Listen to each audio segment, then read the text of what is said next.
Instrument होते वो इस अप्रोच में यूज़ हो गए, जैसे कि पोर्ट्स, ओस्टोमी, प्लास्टी, लाइसिस, एब्लेशन, मतलब जिसकी जगह ओपन प्रोसीजर में वो चेंज की गई है, क्या है, लैप्रोस्कोपी। बट इसमें एक इंपॉर्टेंट चीज़ है, वो इंपॉर्टेंट चीज़ है इन सभी।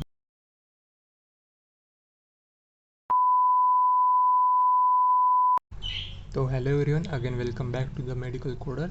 तो आज के इस वीडियो में हम देखने वाले हैं डाइजेस्टिव सिस्टम की गाइडलाइंस, और साथ ही साथ इस चैप्टर में कौन से इम्पोर्टेंट मॉडिफायर है, कौन से इम्पोर्टेंट सफिक्स प्रीफिक्स है, कौन से क्वेश्चन बार बार पूछे जाते हैं, किस टॉपिक से रिलेटेड क्वेश्चन पूछे जाते हैं, ये आपको आज की इस वीडियो में हम बताने वाले हैं। तो सबसे पहले हम कुछ बेसिक से चालू करते हैं। इसमें सबसे पहले आपको लिखा मिलेगा diagnostic procedure is always part of the surgical procedure, यानी डायग्नोस्टिक की जो भी प्रोसीजर होगी वो हमेशा सर्जिकल प्रोसीजर का ही पार्ट होगा। इसके लिए हमें वो सेपरेटली कोड नहीं करना होगा। आपको ऑप्शन में डायग्नोस्टिक का भी कोड मिलेगा और सर्जिकल का भी मिलेगा, तो आपको वहाँ कंफ्यूज होना नहीं है। आपको सिर्फ सर्जिकल का देना होगा, डायग्नोस्टिक का एलिमिनेट कर देना होगा, क्योंकि diagnostic procedure is always part of surgical procedure. साथ ही साथ आपको यहाँ पे लेप्रोस्कोपी का भी लिखा मिलेगा कि surgical laparoscopy always include diagnostic laparoscopy, यानी सर्जिकल लेप्रोस्कोपी जो भी होगी वो डायग्नोस्टिक लेप्रोस्कोपी में इंक्लूड होगी। ये आपको हर लेप्रोस्कोपी के टॉपिक के ऊपर, कोड के ऊपर लिखा मिलेगा, आपको हर जगह आपको ये लिखा मिलेगा। इसके बाद का जो इम्पोर्टेंट टॉपिक है कि अप्रोच, हमेशा आपको कोड देने से पहले या जो भी आप रिपोर्ट रीड करेंगे तब आपको कौन सा अप्रोच दिया है क्वेश्चन में वो चेक कर लेना होगा। इसमें 3 इंपॉर्टेंट अप्रोच है, एक ओपन, दूसरा एंडोस्कोपी, तीसरा लैप्रोस्कोपी। आपको हर अप्रोच के आगे यहाँ पे कुछ लिखा मिलेगा, ये जो है वो कीवर्ड्स हो गए, वो कीवर्ड्स आपको देखना होगा। जैसे ओपन के कीवर्ड से incision, biopsy, excision, insertion, removal and repair, ये हो गए ओपन के अप्रोच। फिर एंडोस्कोपी अप्रोच के कीवर्ड है, जो स्कोप होगा वो यूज़ होगा, एंडोस्कोपी में स्कोप यूज़ होगा। लैप्रोस्कोपी के, ये लैप्रोस्कोपी बहुत बार पूछा जाता है और इम्पोर्टेंट होगा ये अप्रोच आपको। इसके अप्रोच है यूज़ ऑफ लैप्रोस्कोपिक इंस्ट्रूमेंट, मतलब जो भी लैप्रोस्कोपी के इंस्ट्रूमेंट होते वो इस अप्रोच में यूज़ हो गए, जैसे कि पोर्ट्स, ट्रोकार्स प्लेसमेंट, CO2 इंसलेशन, यानी पोर्ट्स का यूज़ होगा, प्लेसमेंट होगा ट्रोकार्स का, CO2 गैस जो होगी वो यूज़ होगी, ये होगी लैप्रोस्कोपी के।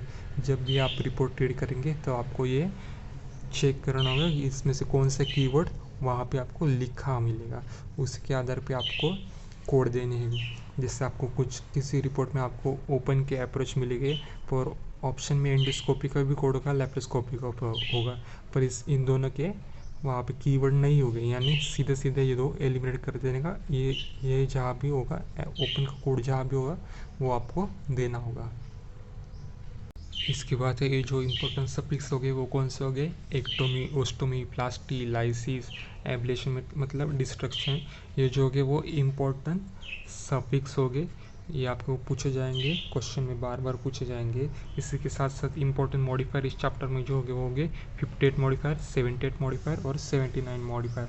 58 मॉडिफायर मतलब स्टेज प्लान रिलेटेड प्रोसीजर हो गए इन पोस्ट ऑपरेटिव पीरियड, मतलब वो प्लान प्रोसीजर होगी पोस्ट ऑपरेटिव पीरियड में। पोस्ट ऑपरेटिव पीरियड का क्या होता है, टोटल 0 से लेकर 90 डेज तक पोस्ट ऑपरेटिव पीरियड होगा। 78 मॉडिफायर क्या होगा, 78 मॉडिफायर होगा अनप्लान रिलेटेड प्रोसीजर होगी, यानी कोई भी अनप्लान रिलेटेड प्रोसीजर होगी पोस्ट ऑपरेटिव पीरियड में, वो होगी 78 मॉडिफायर में। 79 में वो अनरिलेटेड होगा, 78 में अनप्लान है और 79 में अनरिलेटेड है, आपको ये चेक कर लेना होगा। इसी के साथ साथ एक और इम्पोर्टेंट अगर चीज़ है, वो गाइडलाइंस है, वो है if laparoscopy procedure is not successful and change to open procedure then always code for open procedure, यानी एक कोई भी लैप्रोस्कोपी की प्रोसीजर अगर पेशेंट में की जा रही है पर वो सक्सेसफुल नहीं हो रही, वो उसकी जगह ओपन प्रोसीजर में वो चेंज की गई है। क्या है, लैप्रोस्कोपी प्रोसीजर कर रहे हैं डॉक्टर पर वो सक्सेसफुल नहीं होगा, तो डॉक्टर ने डिसीजन चेंज किया कि लैप्रोस्कोपी की जगह आप ओपन प्रोसीजर हम करेंगे, तो आपको लैप्रोस्कोपी का नहीं, ओपन प्रोसीजर का ही कोड वहाँ पे करना होगा, open procedure code, then always code for open procedure. इसके बाद का जो इम्पोर्टेंट टॉपिक है वो है टॉन्सिलेक्टोमी, एडिनोक्टोमी। ये भी इम्पोर्टेंट कोड से याद है, यहाँ से लेके यहाँ तक बहुत ही इम्पोर्टेंट कोड है।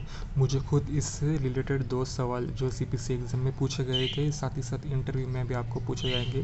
क्या होता है, जैसे मैं आपको प्रीवियसली बताया, इंपॉर्टेंट सफिक्स में एक्टोमी, एक्टोमी इंपॉर्टेंट सफिक्स है। टॉन्सिलेक्टोमी यानी टॉन्सिल रिमूव होता है, एडिनोक्टोमी यानी ये ग्लैंड होता है वो रिमूव होता है। ओके, ये कोड आप देख लीजिए।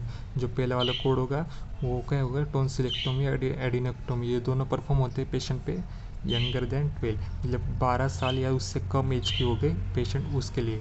फिर उसके 12 साल या उससे बड़े पेशेंट के लिए 42821 कोड होगा। इसके बाद सिर्फ टॉन्सिलेक्टोमी अगर किसी पेशेंट में परफॉर्म की जाएंगे 12 साल से कम, तो उसके लिए 42825 होगा। 12 साल से ऊपर के पेशेंट में कोई भी टॉन्सिलेक्टोमी परफॉर्म होगी तो 42826। सिर्फ एडिनोक्टोमी परफॉर्म होगी 12 साल से कम के पेशेंट में 42830। 12 साल के ऊपर के पेशेंट में एडिनोक्टोमी परफॉर्म होगी तो 42831। एडिनोक्टोमी होगी सेकेंडरी, यहाँ पे ऊपर होगा प्राइमरी, नीचे होगा सेकेंडरी। सेकेंडरी जब भी होगी 12 साल से कम तो 42835, और 12 साल के ऊपर 42836। बट इसमें एक इम्पॉर्टेंट चीज़ है, वो इम्पॉर्टेंट चीज़ है, इन सभी कोड के साथ 50 मॉडिफायर जाता नहीं है। तो ऑलवेज रिमेंबर, याद रखें कि 50 modifier are never goes with tonsillectomy and adenoidectomy codes, क्योंकि ये जो कोड्स होते वो ऑलरेडी बायलैटरल ही कोड रहते, इसलिए इसके इन कोड के साथ कभी भी 50 मॉडिफायर जाता नहीं है। तो अगली वीडियो में हम कोलोनोस्कोपी ट्री के बारे में जानेंगे। इसमें पूरे डायग्राम के साथ भी एक्सप्लेन हम करेंगे।